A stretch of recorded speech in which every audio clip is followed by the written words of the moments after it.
one of my biggest things that really grind my gears, specifically in any sort of community I'm a part of, is this idea that you have to slander or take things out of context to prove why your ship, why your character, or whatever your agenda is the right one, while also really dumping and really, making the other side that goes against, your ship, your character, your agenda, and, ruining them in some sort of weird takes, right?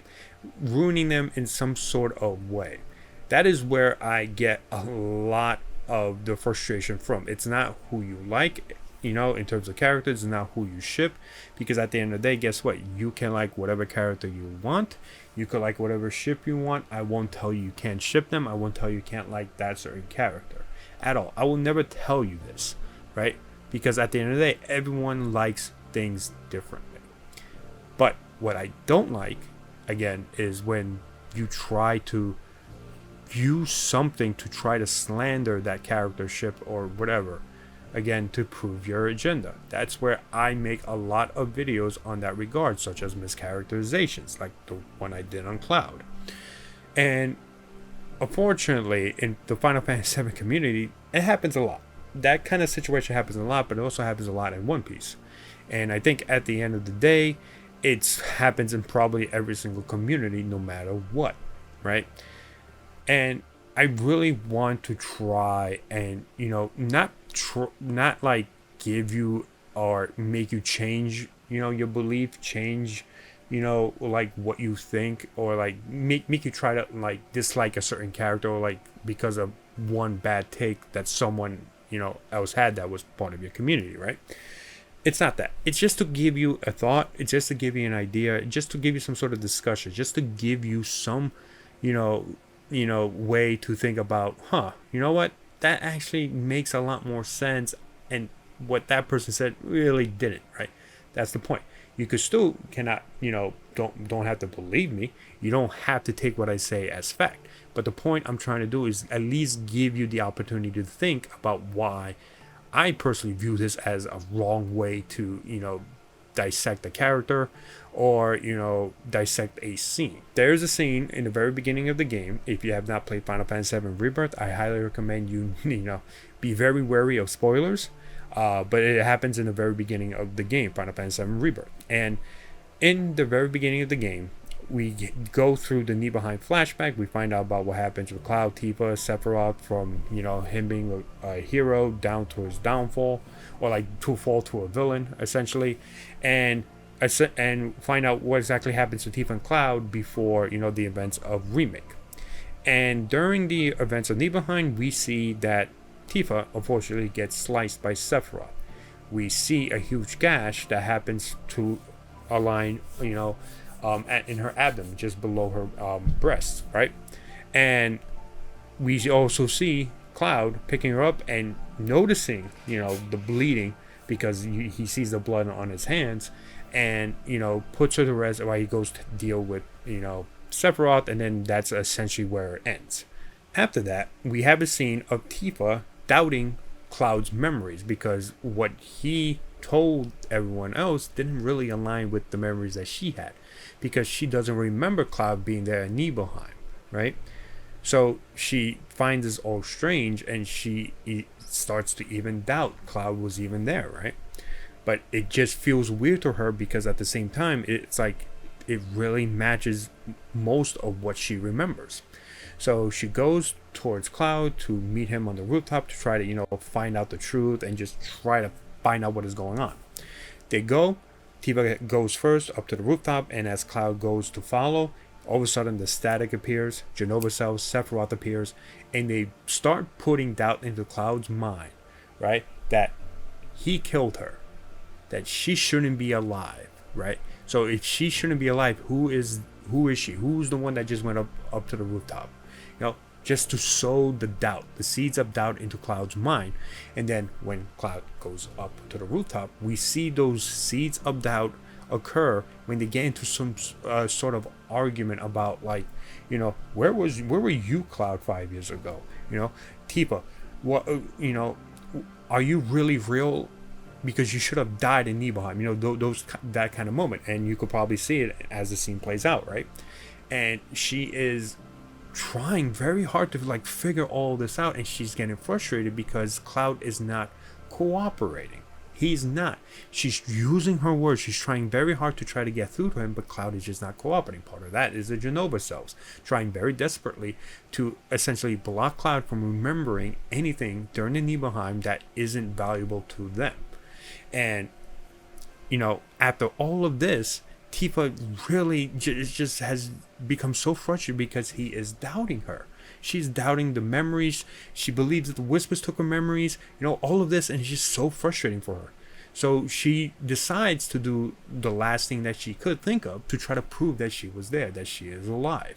And that is to show Cloud the scar that she received when Sephiroth sliced her. In Traces of Two Paths, we see more of like the information about what happens after she gets sliced, like, you know, where she is taken to get medical treatment, what exactly happens that heals the scar, right, and all that stuff. There is a slight difference in what we see in Rebirth and what is known in Traces of Two Paths. The big difference essentially is that the way the wound and the scar is, you know, shown on her body.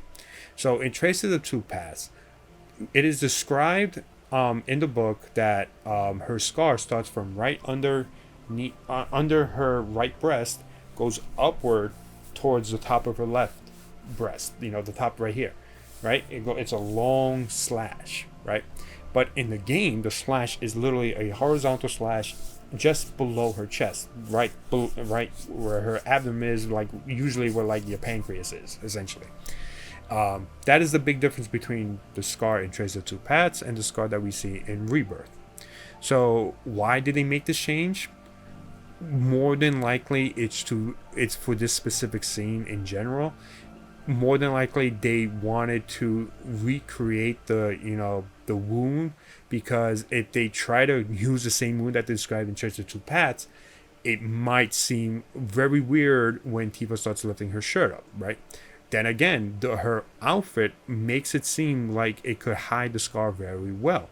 Unfortunately, when you get to one of the later chapters and she wears a swimsuit, you don't see the scar the same way as described in Traces of Two Paths, which makes it strange.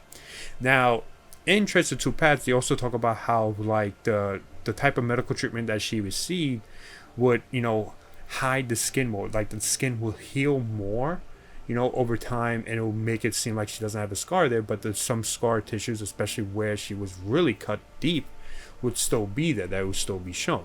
Possible that part of the scar is hidden by her, you know, outfit anyway, right? But at the end of the day, the biggest thing is that she does have this scar. Regardless of what kind of scar it is, she does have it. The take that some people have, and I will not mention them because I don't want, you know, to call people out on certain things, but just understand that there are people who make these sort of takes, right? That when Tifa did this, that it was unnecessary, that she was essentially flashing, you know, it was turned to be somewhat, according to them, they didn't mean it to turn out to be anything sexual. However, it was a quote repost to a video about what would you do if a woman, you know, flashed her chest to you randomly. So immediately that's like, whoa, if you didn't mean it to be sexual, why did you do it, or why did you repost that video? You're connecting it the same way. Just because you say you didn't mean it that way doesn't mean that people will not infer it that way. That's why you have to be very careful when you're making takes like this and reposting or quoting something that, you know, you're trying to relate it back to. It can be you can be viewed as someone who thinks that way even if you don't mean it, right? At the end of the day, the idea that Tifa did this was unnecessary and that it was seen in a sexual manner is completely false. It's completely taken out of context, and it's just like it was definitely necessary, because once again, Cloud was not responding to anything that she is saying. She literally had no other choice than to show actual physical proof that she was there, which was the scar, the wound that Sephiroth inflicted on her.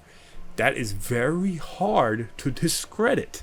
that is very hard to prove, as, false evidence, or like, the false reality that she wasn't there, that she was still alive, because she did have the scar. The fact that she had the scar and that she was still alive means that she was attacked, that she was saved. It proved that she was there, right? But again, Cloud still had doubts until later on when he apologizes and says that he's sorry that he doubted her, right? At the end of the day, it was necessary because Cloud was just not listening to her and her words. Her words were not going through, and that's why she lifted her shirt up. She didn't lift it all the way up to show her chest. She did not do that. Some people think that she did, but she did not. She lifted it only slightly up. If you look at her shirt, there's a slight thing just underneath her chest, right, that she lifted up to show the scar. If you look back to, the video of Sephiroth cutting her, that's where her scar was. Her scar was horizontally cut just below her chest across her abdomen, right, at the upper part of her abdomen. So it wasn't that she was flashing her chest in some sort of sexual way, or it wasn't, unnecessary. There's a reason for it. The context is given to you during and before that whole thing happened, because there is doubt going on between both of them about the past. And for some strange reason, Cloud was not listening to Tifa. She had no other choice in that regard. So to say it was unnecessary is already false. To imply that it could have been sexual in some sort of nature because you did quote, a video about, some female flashing, her chest to somebody, people will infer it that way. Like, I will give you the benefit of the doubt that maybe you didn't mean it that way, but it came off that way. And that is how you can get people to really go against you in that manner. You have to be very careful when you're trying to talk about or have a take when it comes to situations like this, because it can be easily taken out of context, or you could be easily trying to make it out of context because you're trying to slander a character. And the way you slander Tifa in this regard is that you think that because, of her body, that's the only thing people cared about, right? That's the only thing people care about Tifa. That she has no other personality, that she can't do anything, that there's no other things to love about Tifa except her body. Which by far is such a disservice to the character and to the story and to the development team who took very good care of writing Tifa, right? It's such a disservice. This is very similar to a lot of other characters who are very attractive, who have very, sexy bodies, and all of a sudden people just think that, oh, that's the only reason why people like them. If you take the time to understand and know the character, you will see that that's not the case, and that is one of the more frustrating things I hate seeing in any community, is that people use that as some sort of reason to hate and slander their character. Don't do that, right? It's just so frustrating to see it, right? Understand that at the end of the day, Tifa is way more than just, what her model looks like, right? She is way more than that. And just people viewing that as anything less than that is such a disservice to her, and it's frustrating. It's why people go and refute your claims, refute your takes, and it's just, my goodness gracious, it's so bizarre that people do this constantly, not just in Final Fantasy VII, but in a lot of other communities. And that's why I want to make videos like this. I want to make videos like this to try and give people just to think about these type of takes and realize, wait a minute, that does sound silly, that does sound way out there, it's such a bad take. That's the point that I want to do with these videos. These type of takes, these type of situations need to be called out on, right? Because at the end of the day, if you don't want to understand the character, you will only see them in one way, and you will continue to showcase that way. And there are some people who it's very hard to change their minds, right? At the end of the day, that's just what happens, right? There are a lot of people out there who literally only think about sex when it comes to fictional characters, especially characters that are attractive. They have gooner mind, right? I know that people have taken that scene and made it in a very sexual manner, made it very gooner, right? There are screenshots, there's some other stuff regarding it, right? But that will always exist because at the end of the day, if Rule 34 exists, if it exists, there's porn of it, right? It will always exist, right? But you have to understand that not everything is done, not everything is made for sex, for fan service. There's a reasoning behind almost everything an author would do, especially in a game like Final Fantasy. Why do people think that a game like Final Fantasy will only care about the fan service part of the game? No, they are telling really good stories that they want you to like learn from, that they want you to like enjoy. Just because a couple of people only view fictional stuff as, you know, something more of like in terms of, you know, in the sexual nature, doesn't mean that's what the intention is.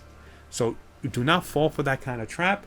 Don't try to slander a character by using that as a way to slander them. You know, characters are more than just their appearances. Get to know them, get to understand them.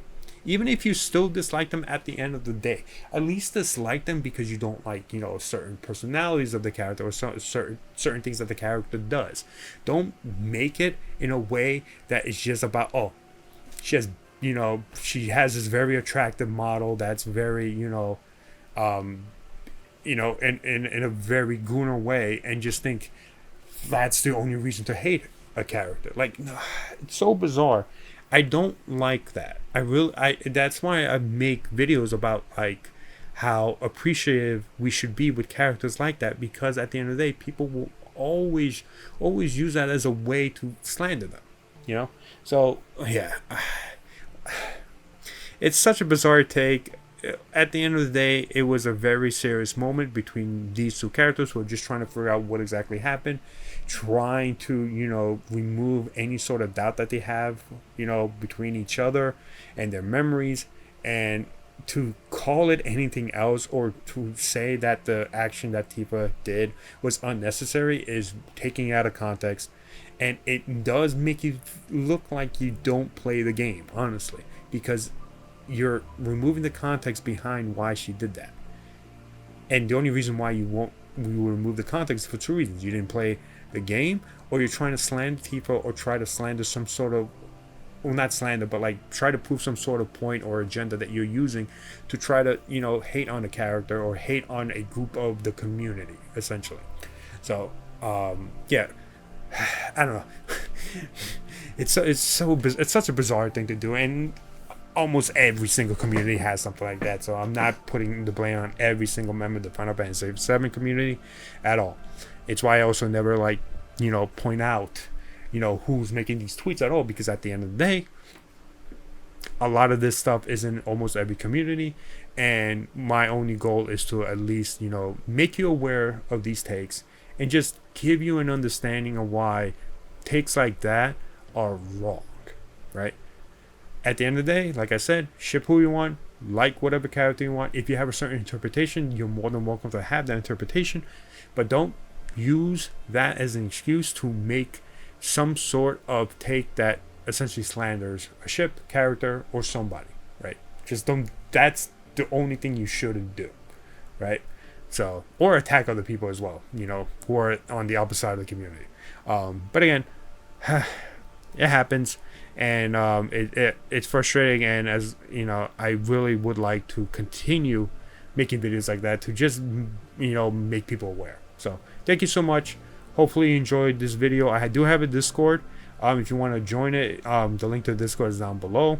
If you want to talk more about Final Fantasy VII and or any other, you know, type of topic that you're interested in, you're more than welcome to join my Discord. It's down below in the description.